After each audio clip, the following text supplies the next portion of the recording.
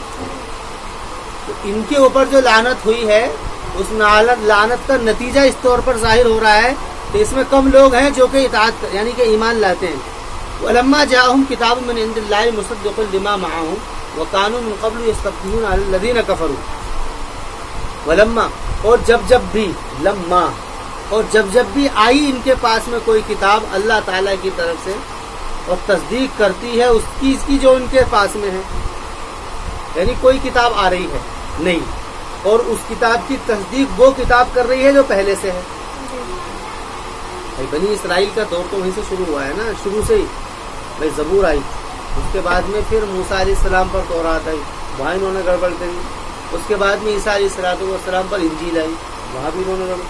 یعنی جب بھی کوئی ان کے پاس میں کتاب آئی اور اس کے بعد میں مصدقا لما معہم، اور وہ کتاب تصدیق کر رہی تھی جو ان کے ساتھ میں تھی، جیسے کہ تورات نے قرآن کی جیسے کہ زبور نے تورات کی تصدیق کی، اور تورات نے انجیل کی تصدیق کی، اور انجیل نے قرآن کی تصدیق کی. اس طریقے سے جب بھی ہوا ہے مصدقا لما معہم وکانوا من قبل یستفتحون علی الذین کفروا. ایک تو بات یہ تھی، اور دوسرا ان کا خیال یہ تھا کہ اب کیونکہ یہ جب بھی ان کے اس عمل کی وجہ سے ان کے اوپر عذاب آتا، عذاب کس طریقے سے آتا کہ ان کو ذلت کی زندگی گزارنی پڑتی. تو ان کا خیال یہ تھا کہ اب ہمارے پاس اگر کوئی نبی آئے گا تو ہم اس نبی کی اطاعت کریں گے اور اس کے ذریعے سے ہم ساری دنیا کے اوپر غلبہ حاصل کریں گے. یہ ان کا خیال تھا. لیکن جب کوئی نبی آتا تو پھر سب سے پہلے یہ اس کا انکار کرتا. یہ اب بھی ایسا ہی ہے. اب بھی خیال یہود کا یہ ہے کہ بیت المقدس کے اندر وہ تابوت سکینہ ہے جو اس کے اندر چھپا ہوا ہے. تابوت سکینہ کیا ہے؟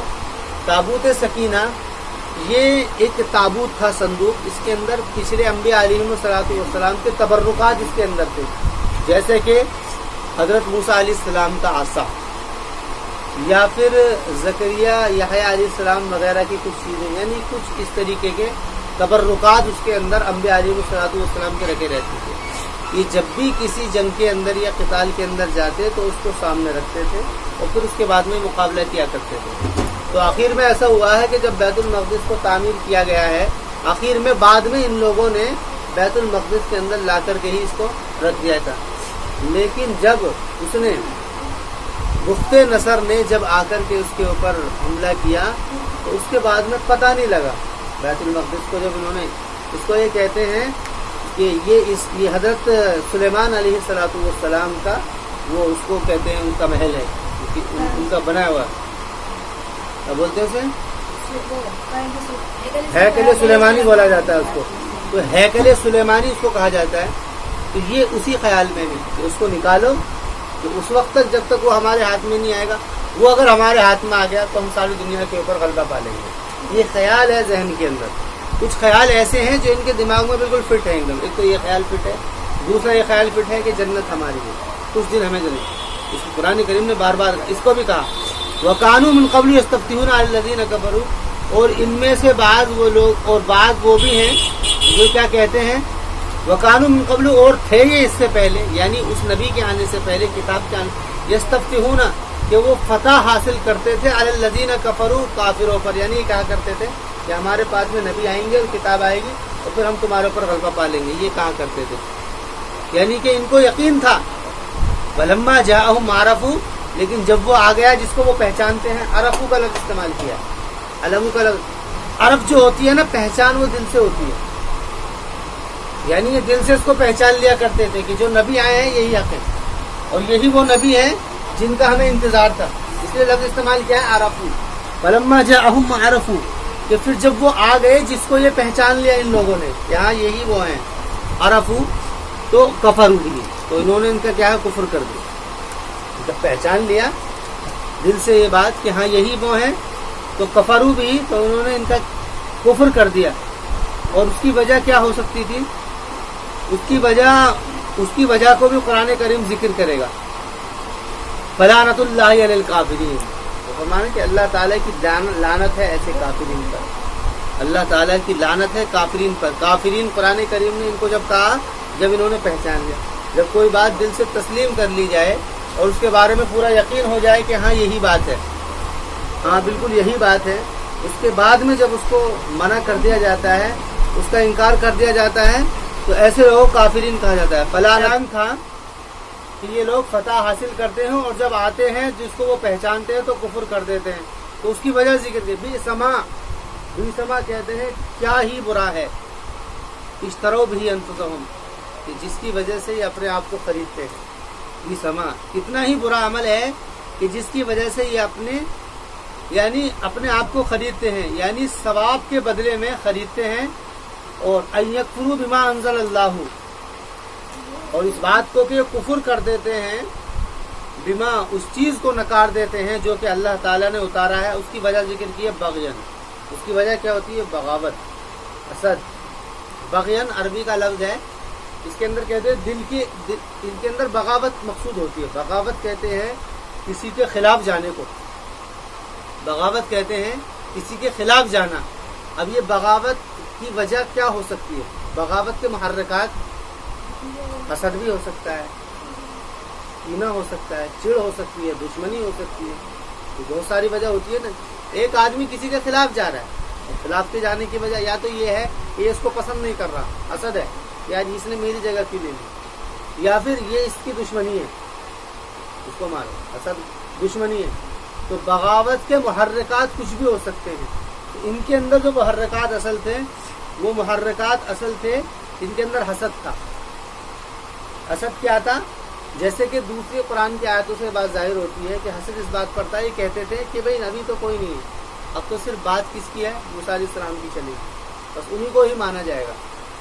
بغین ان ینزل اللہ, تو بغاوت کرتے ہوئے اس پر جس کو اللہ تعالیٰ نے اتارا ہے اپنے فضل سے, علی من یشاء, یعنی جس پر اللہ تعالیٰ چاہے. دیکھو اس کو بھی ظاہر کر دیا, یعنی ان کو اس بات سے بغاوت تھی کہ اللہ تعالیٰ نے, ان کا خیال یہ تھا کہ جو بھی نبی آئیں گے اب ہماری قوم کے اندر ہی آئیں گے, آ رہے تھے اب تک, لیکن اب اللہ تعالیٰ نے یہاں سے جو ہے اپنی اسکیم کو بدل دیا. یہاں تک جو اولاد ابراہیم علیہ السلام پر جو نبی آئے ہیں وہ, تو ان کے دو بیٹے تھے, اسماعیل اور اسحاق. اسحاق علیہ السلام کی اولادوں میں سارے نبی آئے ہیں, حضرت عیسیٰ علیہ السلام تک. عیسیٰ علیہ السلام بھی بنی اسرائیل کے اندر آئے ہیں, عیسیٰ علیہ السلام بھی بنی اسرائیل کے اندر آئے ہیں. اس کے بعد میں اللہ تعالیٰ نے پلان بالکل ایک دم اپنی اسکیم بالکل بدل دی, اور بدل یہ دی کہ اسحاق علیہ السلام کی اولاد تھی, اسماعیل علیہ السلام کی اولاد تھی جو عرب میں رہتی تھی. ان کا یہ حال ہو گیا تھا کہ وہ مشرک ہو گئے تھے, بتوں کو پرستش کرنے لگے تھے, بتوں کو پوجنے انہوں نے شروع کر دیا تھا. اب جو نبی آئے, اب جو آخر میں نبی آئے ہیں وہ اس کے اندر آئے, یعنی اس بات کو چڑ تھی کہ بھئی یہ تو نبی ہمارے میں آنا تھا, مشرکوں میں کیسے, کیونکہ رسول اکرم علیہ السلام معذرت کے ساتھ یہ لفظ کہا جائے تو آج مشرکوں کی اولادوں میں آپ پیدا ہوئے ہیں. تو یہ بات انہوں نے کہی کہ بغاوت کس بات تھی کہ ينزل اللہ من فضلہ، کہ اس بات پر کہ اللہ تعالیٰ اپنے فضل کو جس پر چاہتا ہے اتار دیتا ہے. اللہ تعالیٰ نے مشرکوں میں حضرت نبی اکرم علیہ الصلوۃ والسلام کو پیدا کیا. تو فباؤوا بغضب علی غضب، یہ لیے پھر رہے ہیں غضب، اللہ تعالیٰ کا غضب غضب پر. غضب کو دو بار ذکر کیا. ایک تو غضب وہ ہوا جو انہوں نے حضرت موسیٰ یا عیسیٰ علیہ السلام کو ٹھکرا کر کے اپنا، اور دوسرا غضب یہ ہوا کہ محمد صلی اللہ علیہ وسلم کو انہوں نے انکار کر دیا، محمد صلی اللہ علیہ وسلم کا. تو فباؤوا بغضب علی غضب، تو یہ لوگ پلٹے اللہ کا غضب لے کر کے غضب کے اوپر. وللکافرین عذاب مہین، اور کافرین کے لیے عذاب مہین ہے، اور کافرین کے لیے عذاب مہین. مہین کہتے ہیں اہانت سے بنا ہے، یہ اہانت جس میں کسی کی بے عزتی کی جاتی ہے.